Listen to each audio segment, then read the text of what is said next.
Good morning mga bebe loves! Ito nga pala, ako ay isang teacher ng aking panganay na anak.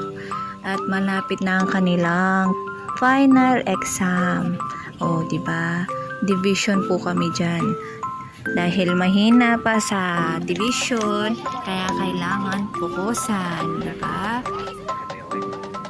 Ganyan muna tayo habang full-time mom to affiliate to teacher, o, 'di ba? All in one ka dapat. Pag naging mommy ka, lahat kailangan alamin mo dahil lahat gagawin mo, 'di ba? Para sa ating mga anak.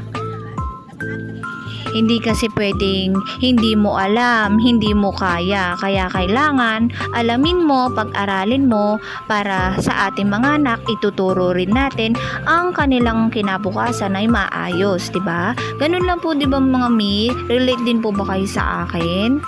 Ang pag-aaral lang kasi ang tanging kayamanan na maibibigay natin sa kanila, 'di ba mga mi?